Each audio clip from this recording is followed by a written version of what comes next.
Hello and welcome to Topical Top Tens here on the Football 365 show. I'm your host Mark Smith. I'm here as ever with Matt Stead. Matt Stead, what's our top 10 this week, please? Our top 10 this week is the top 10 Premier League players who made their debuts after turning 30. Good topic. They're getting more and more specific, these. I'm a big fan of it.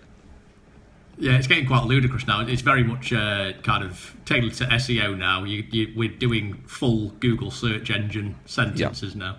I love it. I think this is a particularly good top 10 list. As ever, if you enjoy the show, don't forget to like and subscribe and press the notification bell. And also, if you get hold of this video via Twitter, feel free to drop us a retweet or a like or whatever. Every little bit helps. Right, this is Topical Top 10s here on the Football 365 show. Right, number 10, we've got Youri Djorkaeff.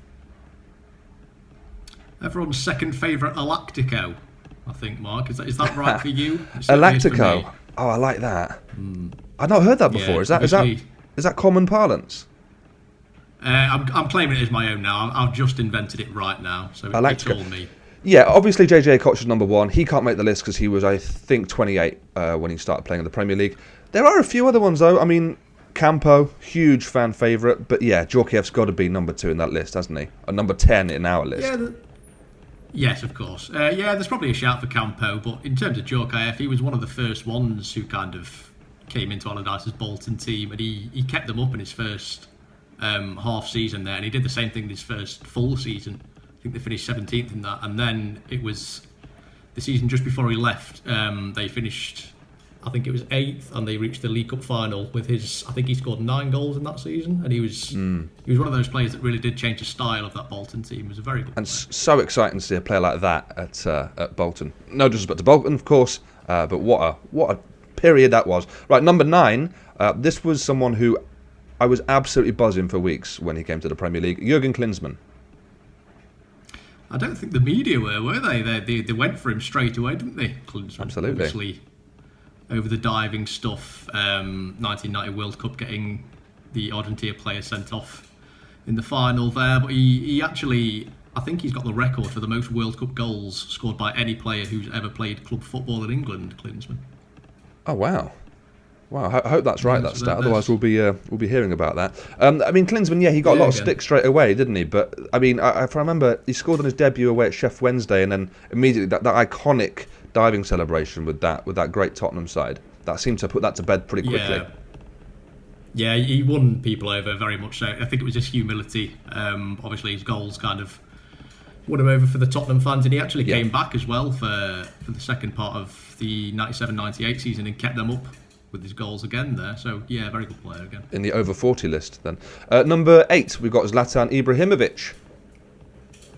Zlatan, I don't know about you, Mark, but I doubted Zlatan could do it when he came to United. No, I actually didn't this time. I do admit when I'm wrong. I thought he would be a success, and he was. He very much so, yeah. I think it was 17 goals that he got in his only proper season. His second one was kind of marred by that knee injury that he got at the end of the first. Which was a shame to see, really. Obviously, he's recovered fully from it. He scored 10 goals in 6 Serie A games at the start of this season for Milan, and he's 39, so he's going. I don't think I'm the only one who's a bit sick of the whole Zlatan is a lion, I am the best thing in the world. That whole shtick is a bit sort of played out now, but he's still doing it on the pitch, so, fair play. Number 7, we've gone for someone who I think is the oldest person that I've ever seen. It's Tugay. Turning grey at about 16 years old, I believe.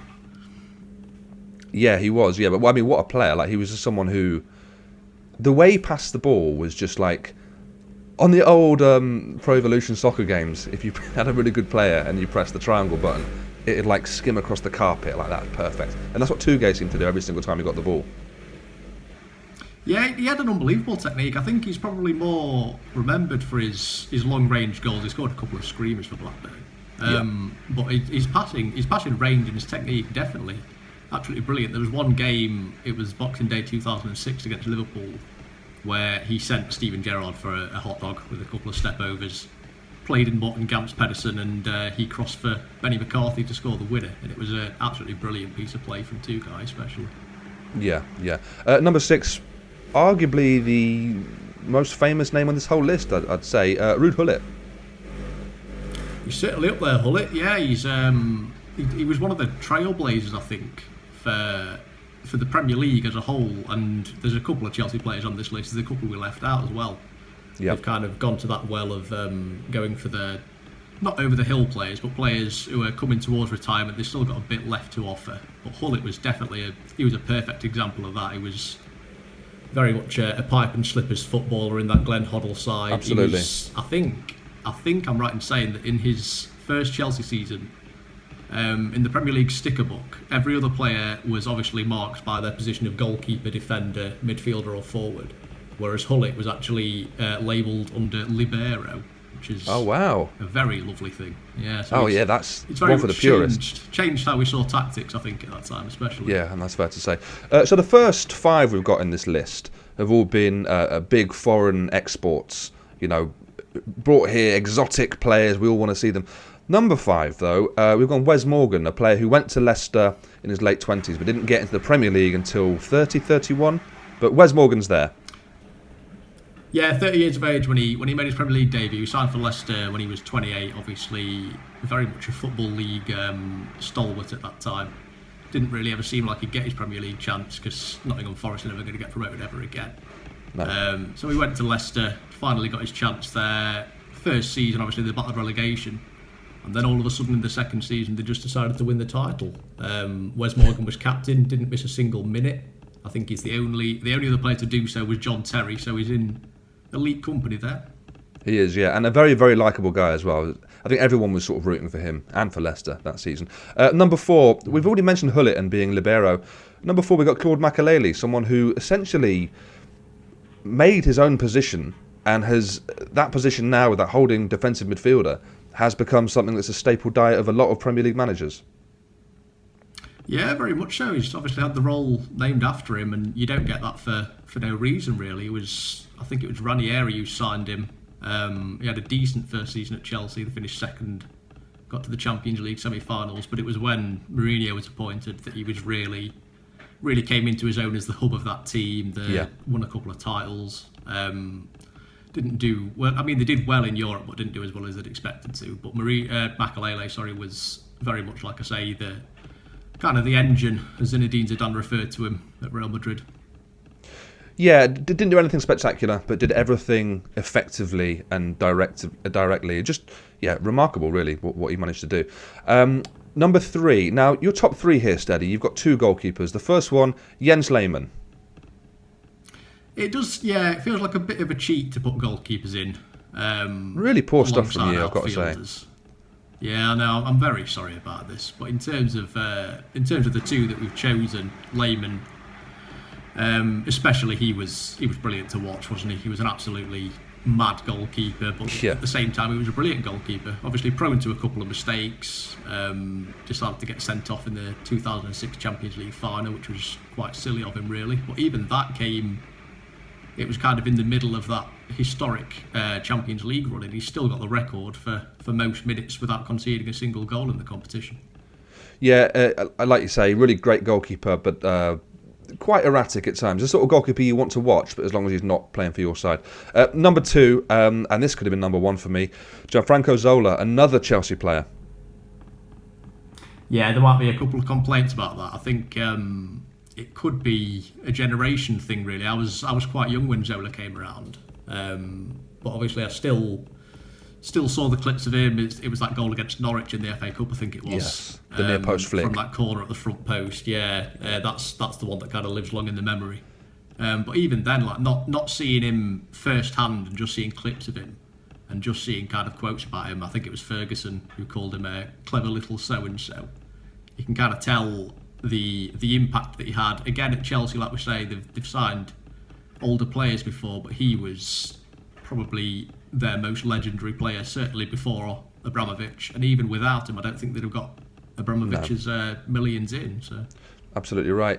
It's a strange one, isn't it? Because it's sort of younger viewers might not remember, but there was a long time there where Premier League players coming in, the foreign players, it was always, the last part of their career. It was only quite recently, where maybe the last 15 years, where players at their peak or before that were coming in and having their best years in this country.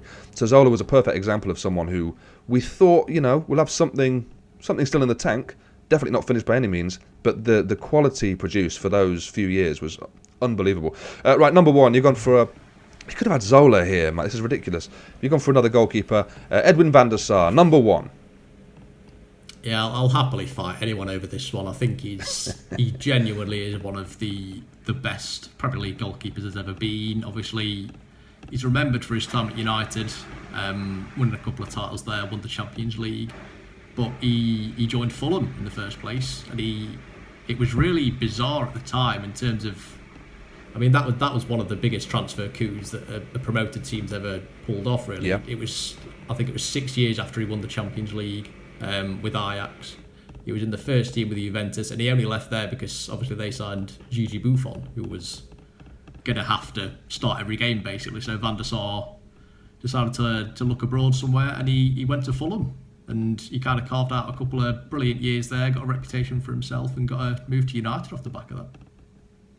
Yeah, brilliant goalkeeper, completely reliable in all situations, and also never seemed to age. You look at him now, he's at Ajax as a director or something there, and he still looks the same age, still looks 30. Right, Matt, that's all we've got time for this week. Thank you for your top 10. Yeah, that's right. Tugay at 7, Van der Sar at 1. They're the opposite there, really. It should be 10 and 1. Thanks, Matt. Good list, as always. Thank you guys at home for watching. As I said at the start, if you enjoy the show, don't forget to like and subscribe and retweet it, that sort of stuff. If you want to get in touch with us, you can email us. It's the editor@football365.com. Until next week, goodbye.